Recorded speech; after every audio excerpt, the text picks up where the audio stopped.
Salut, c'est Flav. Aujourd'hui, on parle wingfoil avec le 7e épisode des Actu Wing. Allez, c'est parti. On commence comme d'habitude avec les compétitions. Et niveau compétition, on a été servi avec la première étape du tour vague du GWA au Cap-Vert sur l'île de Sal, plus précisément sur le spot de Punta Preta, qui a délivré 2 superbes journées avec des superbes vagues et du vent comme il faut. Chez les hommes, rapidement, 2 riders sortent du lot. On les connaît.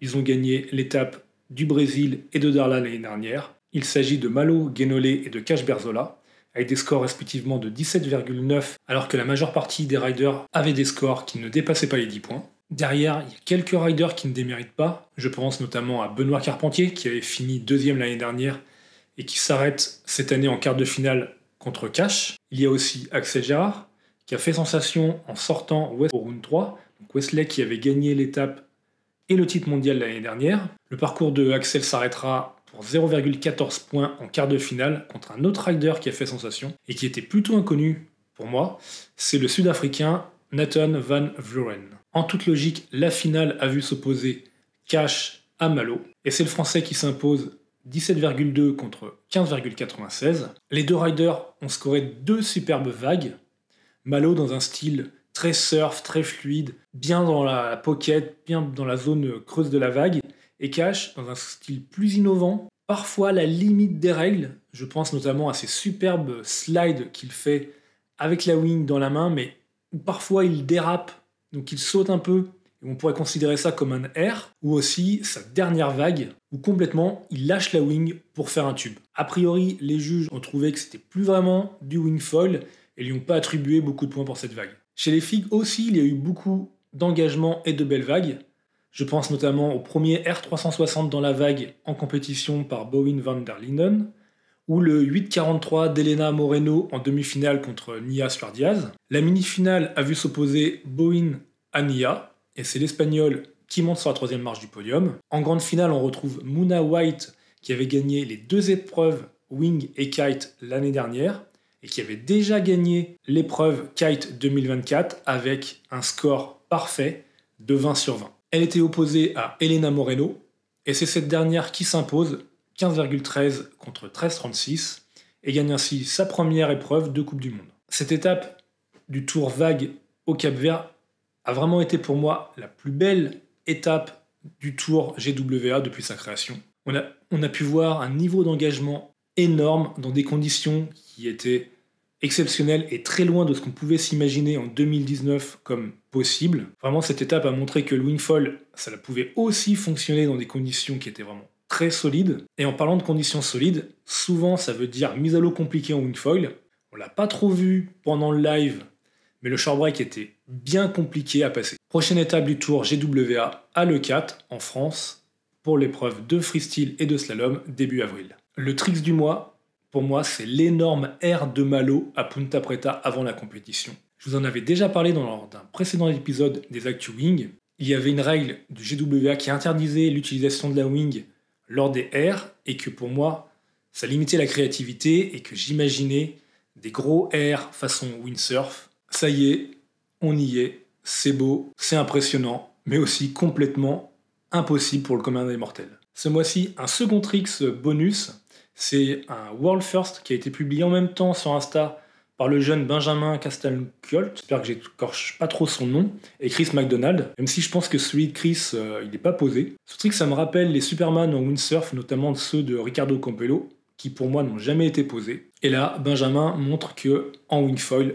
ça fonctionne. On passe maintenant aux nouveautés Matos Gong. Comme tous les mois, en tant qu'ambassadeur Gong, je vous présente les sorties Matos Gong qui ont retenu mon attention. Ce mois-ci, c'est les nouveaux stabs, triple XL fluide et double XL et triple XL curve. Donc ce sont des très gros stabs qui vont aller avec les front wings géantes des gammes fluide H et curve H pour une pratique ultra light wing en wingfoil, mais aussi en surffoil et subfoil dans les petites vagues. Pour le sujet du mois, je voulais faire un rapide bilan du mercato wingfoil. Le gros transfert cet hiver, ça a été le départ de Francesco Capuzzo de chez RRD pour Gong. RRD qui a aussi vu le départ de l'italien Gregorio Pugliese pour Ozone, mais a aussi récupéré dans son team Sebastiano Zorzi qui quitte Nay Pride pour RRD. Hugo Marin a quitté F1 pour Edin. On a pu le voir avec ses nouvelles wings sur le tour GWA au Cap-Vert. Je pense que c'est la première fois qu'il y avait un rider read-in sur le GWA. De son côté, Xavicor quitte Freewing pour Armstrong. Armstrong qui a aussi recruté Bowen van der Linden qui est parti de chez North. Sofia Marchetti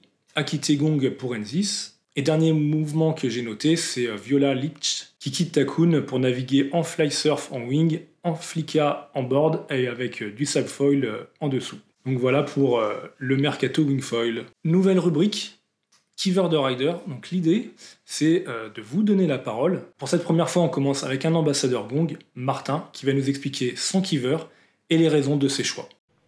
Hello, moi c'est Martin. Je suis ambassadeur en Gong, j'ai 23 ans, je suis 1m71 pour 60 kg. Moi je fais de la wing principalement dans le light, de 5 à 17 nœuds. À partir du moment où il y a 17 nœuds bien réguliers, je fais du windsurf. Donc pour naviguer dans ces conditions, j'ai une Crusader 6.6 XL. Avec mon gabarit, j'aurais pu prendre plus petit, mais vu que je fais du subfoil avec, il faut un peu surdimensionner pour pas avoir une planche trop petite. J'ai deux wings, j'ai une Pulse Boom 5 mètres et une Druid UPE 4 mètres. Et en foil, j'ai une Veloce XXL avec un stab fluide H45 et un mât HM 85. Donc les avantages avec mon gabarit, c'est que ça me permet de ne pas avoir une Crusader trop longue et de ne pas être obligé d'avoir un foil géant comme une Sirius par exemple. Avec ma Veloce XXL, je décolle dans 5 nœuds sans problème. Une fois en vol, donc j'ai un foil qui glisse bien et qui a une bonne speed pour du light wind et qui est malgré tout très tolérant à basse vitesse et porteur. J'adore la Pulse Boom dans le light wind car vu que c'est une aile de race, elle offre de la speed même dans des petits airs. On est hyper calé avec, elle a une propulsion qui nous emmène vraiment vers l'avant. En plus elle capte super bien, ce qui nous rend ultra mobile sur le plan d'eau. Voilà, c'est tout pour mon quiver de wing. N'hésite pas à me suivre sur les réseaux sociaux, sur mon Instagram ou mon Facebook. Je poste plein de contenus différents sur les sports de glisse. N'hésite pas à m'envoyer un message privé si tu as des questions sur le matos, c'est avec grand plaisir. Salut! Merci Martin, n'hésitez pas à le suivre sur ses réseaux sociaux. Et si vous aussi vous voulez présenter votre keever, envoyez-moi un message. L'insolite du mois, vous l'avez sûrement déjà vu et j'en ai parlé dans la rubrique compétition. C'est ce surf de Cash en finale à Punta Preta, où il lâche sa wing pour faire un tube en surfoil.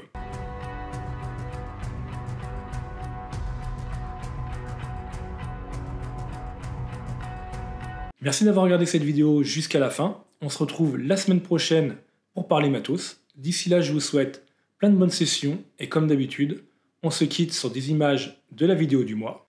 On reste au Cap-Vert, mais cette fois-ci sur l'île de Boa Vista, avec une vidéo simplement nommée Boa Vista Cabo Verde Wingfoil de Lars. Allez, salut!